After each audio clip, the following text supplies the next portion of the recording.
வணக்கம். ஜெயிலில் இருந்தபடியே ஸ்கெட்ச் போட்ட செந்தில் பாலாஜி பெரிய கையை வேட்பாளராக களமிறக்கிய ஸ்டாலின். கோவை தொகுதியில் அடித்து ஆடப்போகும் திமுக. இது பற்றிய முழு தகவலை இந்த வீடியோ பதிவுல தெளிவா பார்க்கலாம். லோக்சபா தேர்தல் பணிகளுக்காக திமுக வேகமாக தயாராகி வருகிறது. 2024 லோக்சபா தேர்தலுக்கான வேட்பாளர்களை அறிவித்துவிட்டு திமுக களப்பணிகளை செய்ய தொடங்கிவிட்டது. பிரச்சாரங்கள் இன்று முதல் சூடு பிடிக்க தொடங்கிவிட்டது.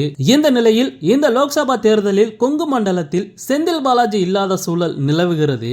இதனால் அங்கே திமுக எப்படி பணிகளை செய்யும் என்ற கேள்வி எழுந்துள்ளது. செந்தில் பாலாஜி புழல் சிறையில் இருந்தாலும் லோக்சபா தேர்தலில் திமுகவை ஜெயிக்க வைப்பதற்கான பணிகளை தீவிரமாக மேற்கொண்டு வருகிறாராம். அதன்படி தன்னை சந்தித்த சிலர் மூலம் முதலமைச்சர் மு.க. ஸ்டாலினுக்கு முக்கியமான தகவல் ஒன்றை அனுப்பியுள்ளாராம் செந்தில் பாலாஜி.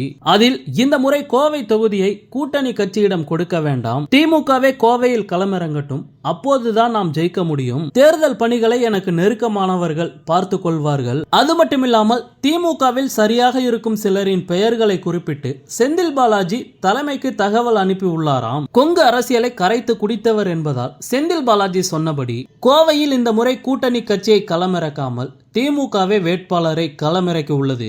கோவை லோக்சபா தொகுதி வேட்பாளராக கணபதி ராஜ்குமார் அறிவிக்கப்பட்டுள்ளார். இந்த தொகுதியில் போட்டியிட மக்கள் நீதி மய்யம் கட்சியிலிருந்து திமுகவில் இணைந்த டாக்டர் மகேந்திரன் கடுமையாக போராடினார். ஆனால் கடைசியில் கணபதி ராஜ்குமார் தேர்வாகியுள்ளார். கோவை முன்னாள் அதிமுக மேயர் மற்றும் முன்னாள் மாவட்ட செயலாளர் கணபதி ராஜ்குமார் ஆவார். 2020ஆம் ஆண்டு அதிமுகவில் இருந்து விலகி திமுகவில் இணைந்தவர் என்பது குறிப்பிடத்தக்கது. கோவை மாநகரின் 5வது மேயராக 2011 முதல் 2016 வரை அதிமுகவை சேர்ந்த கணபதி ராஜ்குமார் பதவி வகித்து வந்தார். குறிப்பாக சொல்ல போனால் அங்கே அதிமுகவின் டாப் தலைகளில் ஒருவராக இருந்தவர். அதன் பின் 2020இல் கட்சியில் ஏற்பட்ட குளறுபடிகளுக்கு இடையே திமுகவிற்கு வந்தார். கோவையில் திமுக வளர செந்தில் பாலாஜி எப்படி காரணமாக இருந்தாரோ அதே போல் இவரும் முக்கியமான மாஸ்டர் மைண்டாக இருந்தார். இந்த நிலையில்தான் அவரை தற்போது திமுக வேட்பாளராக தேர்வு செய்துள்ளது.